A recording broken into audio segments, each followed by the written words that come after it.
Good morning. I'm Dr. Jessica Saepoff, and you're listening to Dental MD radio show. And I've been on the radio for about 8 years now and doing a lot of 1-hour shows on various topics in dentistry. I've been practicing dentistry for 30 years and 20 years in the Western Washington area. So I've been practicing my profession according to the principles of natural medicine for about the past 25 years. It took a few years coming out of school to incorporate the principles of natural medicine. I was always, since probably teenage years, a holistic thinker. So thinking about how one thing that I do could affect other things, such as, supplements and nutrition, and how that affects the body, how what we eat or don't eat affects the body. And, back in the 70s, that was probably, when that way of thinking became more popular, more well-known. And it's sort of come and gone in popularity since then.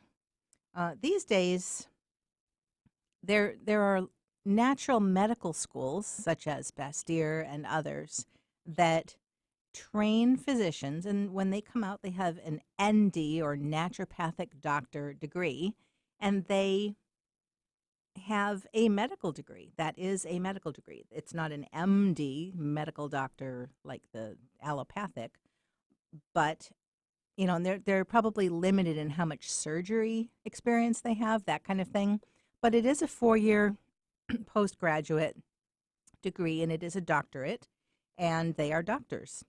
And the main principles of natural medicine that I use in my practice of dentistry is using the least toxic materials that are available, and really researching to see what is the least toxic, not just saying, oh, the American Dental Association approved all of these, and so I can use all of them. But actually looking to see what a little bit higher standard than that for cytotoxicity can be applied, and has been applied by some companies that make dental materials. And so having researched all of that, the materials that I've selected for use at my office are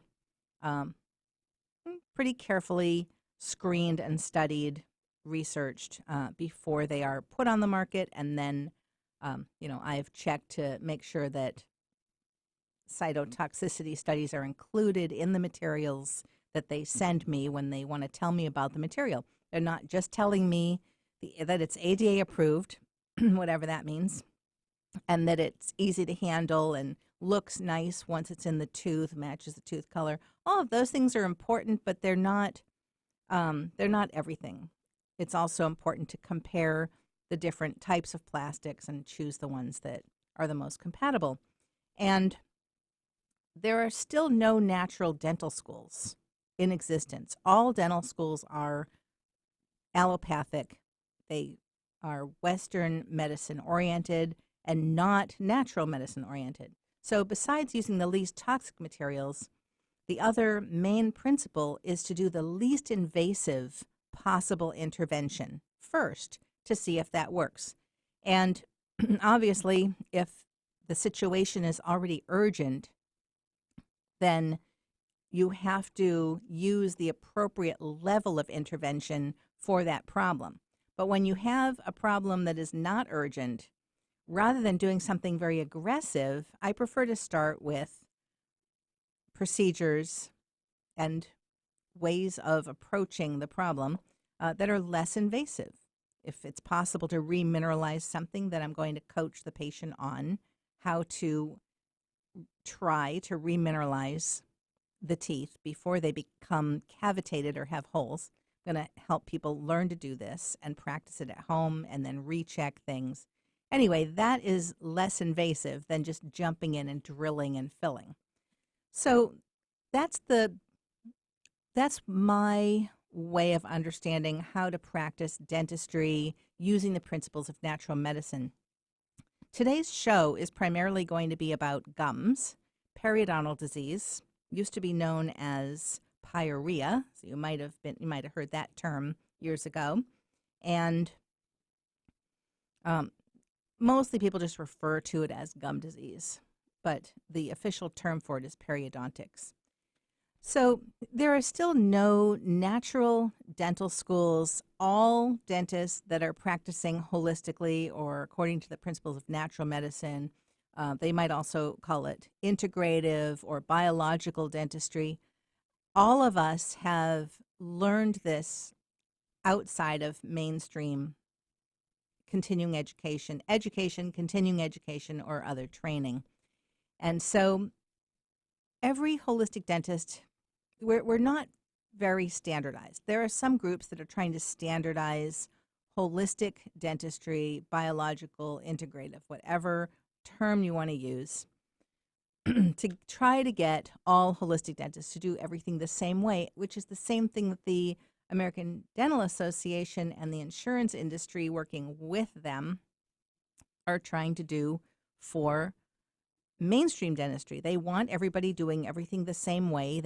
If you say you are a dentist, then people should be able to expect when they walk into any dental office to get treatment, certain diagnostic testing and treatment, and they want it to be pretty much standardized and all done the same way by everybody, with the only differences being the personality of the dentist, demeanor, that kind of thing, speed maybe. And in holistic dentistry, still at this point, which I think is a good thing, every holistic dentist has learned different things along the way, and each of us practices quite differently. So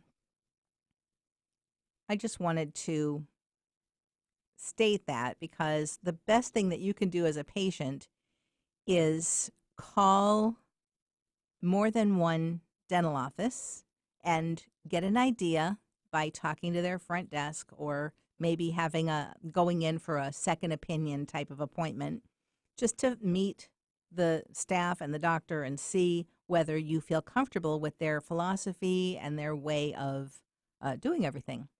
And yeah, you're pretty much going to know whether you are comfortable in an office. And it may mean that you have to try more than one dental office to find one that seems to fit with your philosophy, because patients are not standardized either.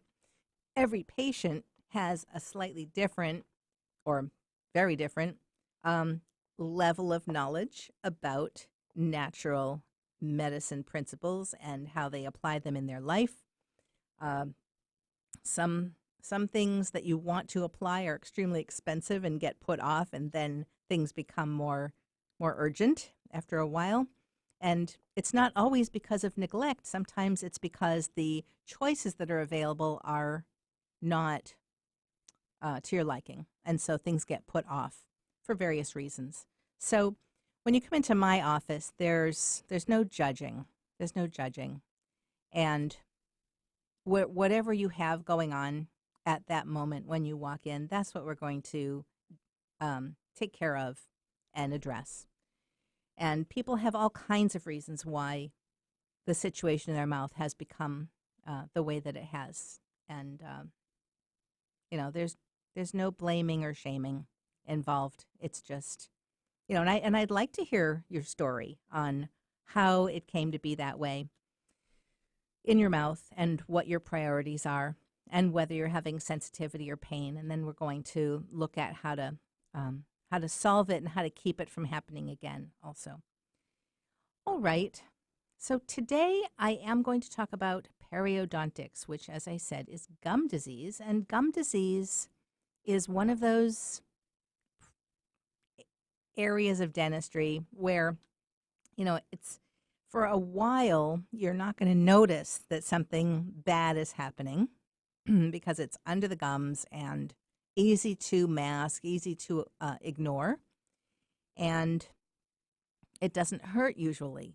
I've actually, not in the holistic office, but years ago, before I was working as a holistic dentist, I actually had a patient walk in and hand me a tooth and say, "This tooth fell out last night." And this is an adult, not a kid. The tooth fell out. They unwrapped a tissue and showed me the tooth. And I did an exam, and most of the rest of the teeth were about to do the same thing. So and so it can get very, very advanced and still not hurt. I mean, it really can get all the way to where your teeth are coming out. That's why it's very important to get regular exams and make sure that you are not developing gum disease, because it's a silent way to lose teeth. And it just usually gets worse and worse over time because it's happening down deep under the gums where it's hard to reach. So, help and training in preventing it and treating it if it's already happening and keeping it from getting worse. Very, very important. Very, very important. And during this show, I'm going to talk about what to look for with children's gums and what to look for in adults for signs of gum disease and gum problems. All right, you are listening to Dental MD. I'm Dr. Jessica Saepoff. And if you have questions about today's topic or any other topic that I've talked about or haven't talked about, give us a call at the Issaquah office, 425-427-8899. And you can also reach the front desk by email, appointments@naturaldentist.com, and get your questions answered and find out if we are the practice that you want to go to have an exam and treatment. All right, I'll be right back after this break. This is the Dental MD radio show.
You're listening to Dental MD. I'm Dr. Jessica Saepoff. Today I'm talking about periodontitis, which is gum disease, periodontics. And I have covered in the previous segments, I talked about pigmentation, abscesses, injuries, impacted food, trauma, allergies, and juvenile periodontitis, which is severe and aggressive gum disease in teenagers, much younger than what you would expect. Now, I want to talk about what happens when adults have pocketing, because as an adult, you go into the dental office and they check all the teeth, they check all the tissues, the jaw joint, airway screening, whatever they're going to do, and then they also check your gums. And they do this two ways. One is by measuring recession, and that is just to see whether you have roots showing, and your roots might have abfraction lesions, which are indentations from, some people think it's caused by brushing too hard, but actually it seems to be more likely that it's caused by mechanical pressure on the teeth. And that happens when you clench and grind, and it happens on usually worse on the teeth that are rotated or out of position. So sometimes doing orthodontics to position the teeth correctly so that they meet in a way that sends the forces directly up the roots where it belongs instead of sideways, which causes these mechanical indentation lesions along the gum line. And they can happen on the inside gum area or the outside of the tooth, depending on which way the tooth is being pushed when you're clenching. So the recession is one of the things that gets measured, and a lot of times people confuse this with the measurement of the pockets. When the pockets are being measured, that's when it feels kind of pokey sometimes, because they take the little millimeter measuring tool called a probe and they slip it down along the root under the gum, and when it touches the bottom of the pocket, which is where the periodontal ligament is tightly attached to the tooth, to the root, right there when the instrument touches bottom, we take a measurement of where the gum tissue is, and that might be, if it's 1 millimeter, 2 millimeters, or 3 millimeters, that is considered a normal reading. That is a sulcus, not a pocket. So you're supposed to have a sulcus. That's a little indentation right along the gum line. And that's when you floss and you put the floss down and the floss disappears a little bit underneath the gum in between the teeth. That is the floss dropping down into the sulcus. And it can get down about 3 millimeters, and 3 millimeters is about as deep as a normal sulcus should be, 1, 2, or 3 millimeters, depending on which tooth and where in your mouth. All right, if the measurement is a 4 or greater, then you now officially have a pocket. Now, 4s are kind of a warning sign. They're not a deep pocket. They are a mild, very mild pocket. And sometimes 4s can be very stable if they're kept very clean and they don't progress, and it's just maybe a tooth is tilted a little bit, and so that gum tissue is a little taller on that side, and you have a 4, or the tissue is a little taller in the back where a wisdom tooth used to be, then that might be a consistently measured as a 4, and that is just an extra deep sulcus area in somebody who has never had gum disease and just has 1 or 2 4s in areas where the gum tissue is a little bit taller and it's cleanable and it doesn't progress. But 4s have to be watched because the bacteria that live along the gum line can get down, and if they get down to the bottom of that 4, they can be very hard to control and clean out, and they can be irritating.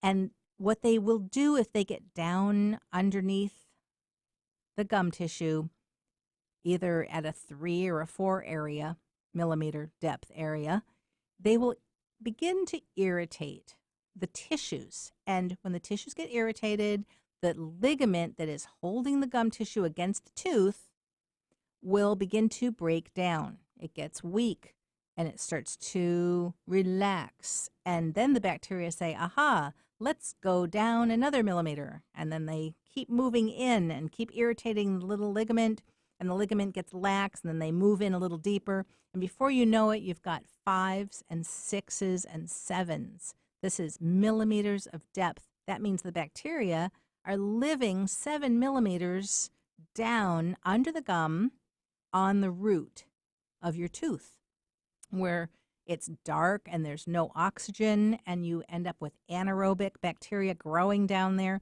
Those are the ones that do the most damage and smell bad. So sometimes bad breath is because of pockets that are deep enough to harbor anaerobic bacteria, among other things, parasites, amoeba, spirochetes, all kinds of nasty microbes will find a happy home undisturbed under the gums deeper than 4 millimeters. Okay, now 4 millimeters these days seems to have become a deep enough pocket. It's officially a pocket, but it's kind of an in-between. It's a very shallow pocket.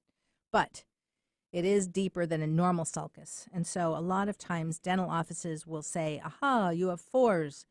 Let's do deep cleanings. You need 4 quadrants. We'll get you numb and get in there and scrape the roots nice and smooth and silky and shiny, and that will help control this gum disease. Well, okay, that's, what's standard of care.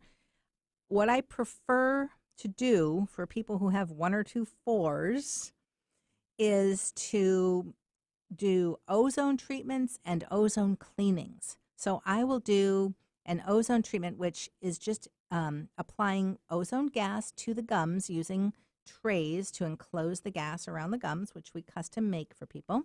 And we will do an ozone gas treatment to the gums, which is called an insufflation. And as we do that, we are running this ozone through a bottle of water, filtered water.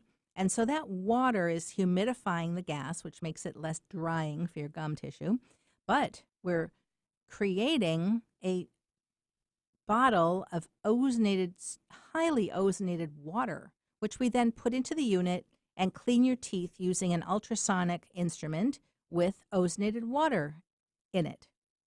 So now, as soon as you're done with your insufflation treatment, then we will clean your teeth with the Cavitron using the ozonated water. And the Cavitron is like using sound waves, vibrating the water.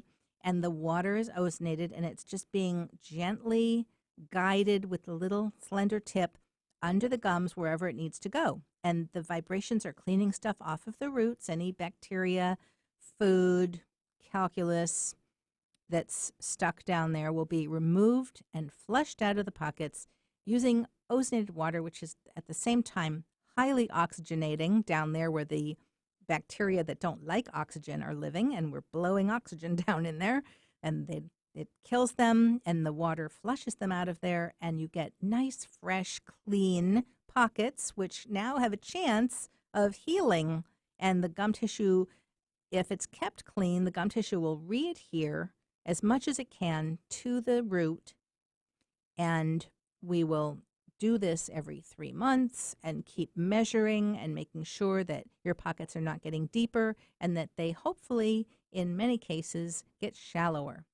And we want to try to get your gums from 7s, 6s, and 5s back to maybe mostly 4s and maybe 1 or 2 5s.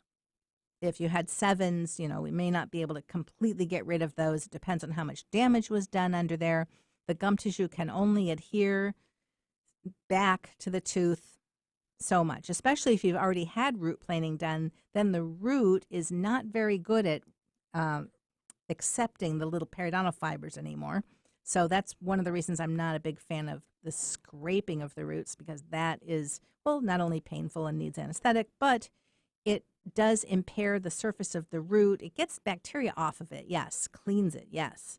But now the surface is different, and the periodontal ligament and gum tissue may not be able to readhere as well as it otherwise would have. So that is why I prefer to just do the Cavitron, clean everything up, and then try to get the gum tissue to heal. And we do this every 3 months, sometimes every 2 months, depending on the case. So that's how we treat the actual infection of periodontitis that happens in adults, and we will do the same treatment for juvenile periodontitis, although in that case, because it's so aggressive and severe, I generally want a specialist to be monitoring those severe cases. All right, today was about periodontics or gum disease. My name is Dr. Jessica Saepoff, and you're listening to Dental MD. If you have any questions, give us a call at the Issaquah office, 425-427-8899, or you can reach us by email, appointments@naturaldentist.com. Thank you for listening. I'll be back next week. Over the rainbow, way up high, and the dreams that you dream of once in a lullaby. Oh, somewhere over the rainbow, bluebirds fly. The views expressed on this program are those of the host, guests, and callers, and not necessarily those of KKNW, its management, or other advertisers. Contests are the responsibility of the host of this program and not KKNW. This is Alternative Talk 1150 AM, KKNW Seattle, and KNUC 98.9 HD3 Seattle. And good morning to you. Benny Mathers here for a look at your Alternative Talk AM 1150 traffic update for Around the Sound. Starting things off over on State Route 92 eastbound and westbound from Crooked Mile Road around milepost 7 to Quarry Road around milepost number 9. There are slow-moving maintenance operation vehicles blocking the right hand of the shoulder and in that area, so bring your patients